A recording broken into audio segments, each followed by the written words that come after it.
অত্যন্ত গুরুত্বপূর্ণ যে আমাদের অভিযোগটি রয়েছে সেটি তুলে ধরছি। আপনারা সকলেই জানেন 25 জুন 2025 প্রথম জাতীয় কাউন্সিলের মাধ্যমে আমরা একটি গণতান্ত্রিক নির্বাচিত কমিটি গঠন করি। সেই নির্বাচনে আমি সরাসরি ভোটের মাধ্যমে কেন্দ্রীয় মুখপাত্র নির্বাচিত হই।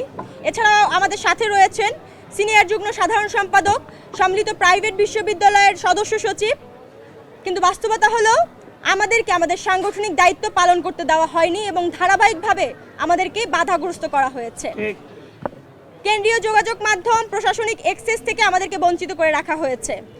সকল প্রকার সিদ্ধান্ত রিফাত রশিদ এককভাবে নিয়েছে, যা সংগঠনের গণতান্ত্রিক চেতনার সম্পূর্ণ পরিপন্থী। এটি শুধু ব্যক্তিগত অবমূল্যায়নই নয়, এটি একটি সংগঠনের ভেতরে প্রাতিষ্ঠানিক বৈষম্য এবং ক্ষমতার অপব্যবহার। সাংবাদিক ভাইরা এবং দেশবাসীর কাছে আরও একটি বিষয় আমরা স্পষ্ট করতে আজকে এখানে উপস্থিত হয়েছি, সেটি হচ্ছে গণভোটে হ্যাঁ ভোটের পক্ষে প্রচারণার নামে আর্থিক অনিয়ম এবং লুটপাট। সাংবাদিক বন্ধু এবং প্রিয় দেশবাসী, এখানে আমরা সবচেয়ে গুরুত্বপূর্ণ এবং গুরুতর অভিযোগটি তুলে ধরছি। ত্রয়োদশ জাতীয় সংসদ নির্বাচনে গণভোটে হ্যাঁ এর পক্ষে দেশব্যাপী প্রচারণা চালানোর সিদ্ধান্ত নেয় বৈষম্য বিরোধী ছাত্র আন্দোলন। সেই অনলাইন মিটিংয়ে আমি প্রশ্ন করেছিলাম, এত বৃহৎ অর্থায়নের কর্মসূচির অর্থায়ন কিভাবে হবে? সেখানে উত্তর এসেছে যে ব্যক্তিগত খরচে কর্মসূচি বাস্তবায়ন করা হবে, বাবার টাকা দিয়ে কর্মসূচি বাস্তবায়ন করা হবে।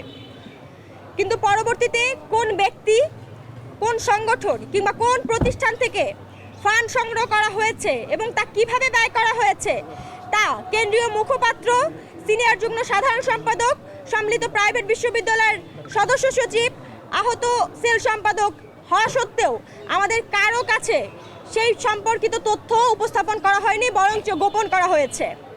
যেহেতু আমরা কেন্দ্রীয় সংগঠনের দায়িত্বশীল এবং প্রত্যেকটি সিদ্ধান্ত কর্মসূচি বাস্তবায়ন জানার অধিকার আমাদের রয়েছে এবং এই সকল বিষয়ে সকলকে জানানোর অধিকার আমাদের আছে বলে আমরা মনে করি। আমরা বারবার জবাবদিহিতা চেয়েছি, প্রত্যেকবারই বিষয়টিকে অস্বীকার করা হয়েছে, এড়িয়ে যাওয়া হয়েছে। উল্টো আমাদেরকে ব্লেম দেওয়া হয়েছে যে আমরা সংগঠনকে অস্থিতিশীল করতে চাই, সংগঠনকে ভেঙে দিতে চাই, তার জন্য এই ধরনের কথা আমরা উত্থাপন করছি। সর্বশেষ 12 তারিখ কেন্দ্রীয় মিটিংয়ে তারা এটি স্বীকার করতে বাধ্য হয়। একটি ফাউন্ডেশনের মাধ্যমে কমপক্ষে 1 কোটি টাকা তারা ফান্ড সংগ্রহ করেছে। কিন্তু গুরুত্বপূর্ণ প্রশ্ন হলো, দেশ ও জাতির কাছে আমাদের গুরুত্বপূর্ণ প্রশ্ন, সংগঠনের কর্মসূচির জন্য গোপনে অর্থ গ্রহণ করায় এখানে স্বচ্ছতা এবং ন্যায়ের প্রশ্ন উঠেছে এবং তারা এখানে অন্যায় এবং অস্বচ্ছতার জড়িয়ে গিয়েছে। কেন এই ফান্ড সংক্রান্ত বিষয়ে কেন্দ্রীয় কমিটিকে অন্ধকারে রাখা হয়েছে?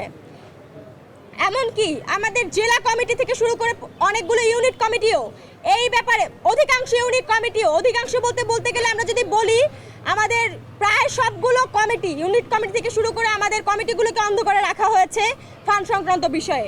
প্রপার তথ্য এবং উপাত্ত তারা তাদের কাছে সরবরাহ করেনি এবং তাদেরকে জানায়নি, এবং সেই সাথে আমাদের কেন্দ্রীয় কমিটিকেও অন্ধকারে রাখা হয়েছে। এই অর্থের হিসাব কোথায়? জাতির কাছে প্রশ্ন, এই অর্থের হিসাব কোথায়?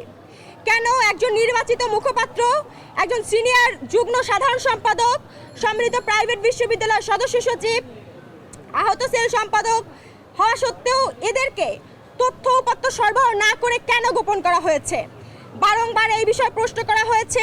সর্বশেষ 12 এপ্রিল রিফাত রশিদ একটি মিটিং কল করে।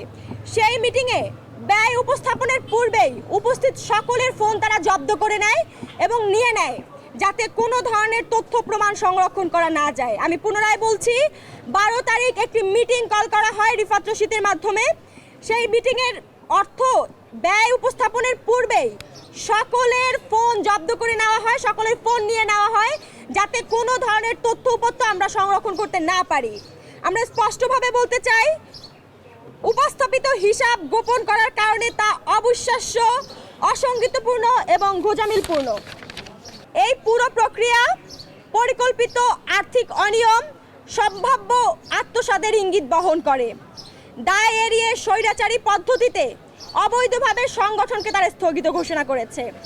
যখন আমরা বারবার জবাবদিহিতা চেয়েছি, ঠিক সেই মুহূর্তেই সংশ্লিষ্ট দায়িত্বশীলরা তারা পদত্যাগের ঘোষণা দিয়েছে এবং একটি রাজনৈতিক দলে যুক্ত হওয়ার প্রস্তুতি নেয়।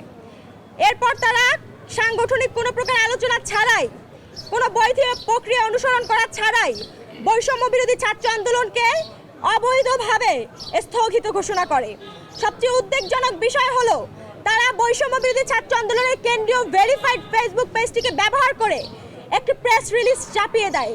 সেখানে তারা তথাকথিত একটি উপদেষ্টা পরিষদ গঠন করেছে, যেটি সম্পূর্ণ অবৈধ এবং যার 4-5 সদস্যের উপদেষ্টা পরিষদের মধ্যে 4 সদস্যই একটি নির্দিষ্ট দলের বিভিন্ন পদ পদবি হোল্ড করে রয়েছে।